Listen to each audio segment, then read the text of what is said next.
सास नाम का खौफ। बर्तन गिरने की आवाज़ से शिखा की आँख खुल गई। घड़ी देखी तो 8 बज रहे थे। वह हड़बड़ा कर उठी। उफ, मम्मी जी ने कहा था कल सुबह जल्दी उठना है, रसोई की रस्म करनी है, हलवा पूड़ी बनाना है, और मैं हूँ कि सोती ही रह गई। अब क्या होगा पता नहीं। मम्मी जी पापा जी क्या सोचेंगे, कहीं मम्मी जी गुस्सा ना हो जाए। हे भगवान, उसे रोना आ रहा था।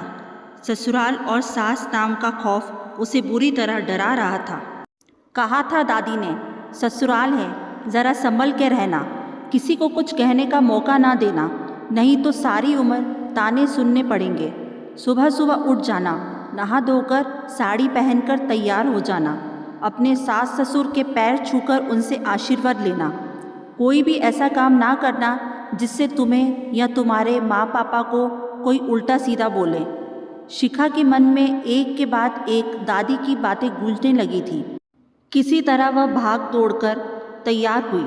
ऊंची नीची साड़ी बांधकर वह बाहर निकल ही रही थी कि आईने में अपना चेहरा देखकर वापस भागी। ना बिंदी ना सिंदूर, आदत नहीं थी तो सब लगाना भूल गई थी। ढूंढकर बिंदी का पत्ता निकाला, फिर सिंदूरदानी ढूंढने लगी।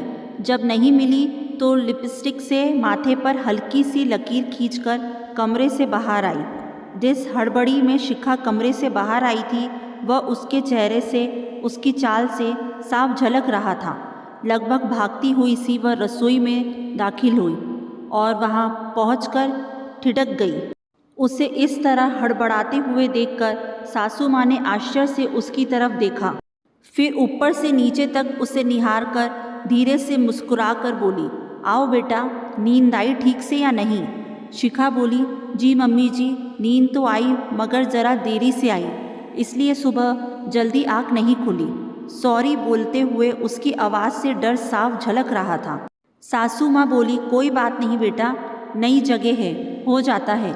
शिखा हैरान होकर उनकी ओर देखने लगी, फिर बोली, मगर मम्मी जी वो हलवा पूड़ी। सासू माँ ने प्यार से उसकी तरफ देखा और पास रखी हलवे की कढ़ाई उठाकर शिखा के सामने रख दी और शहद जैसे मीठे स्वर में बोली, हाँ बेटा, ये लो, इसे हाथ से छू दो। शिखा ने प्रश्न भरी निगाहों से उनकी ओर देखा।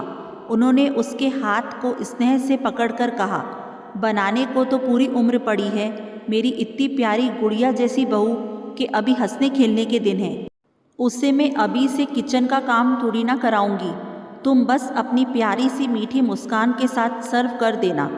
आज की रस्म के लिए इतना ही काफ़ी है।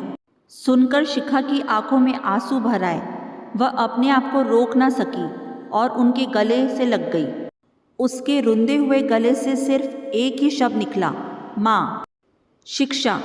दोस्तों, जितना हो सके ससुराल में भी बहुओं को डराना बंद हो जाए तो ये संसार स्वर्ग बन जाए। सास नाम का खौफ हर स्त्री के दिल में बस चुका है। इसे आपसी प्यार और एकता से दूर किया जा सकता है।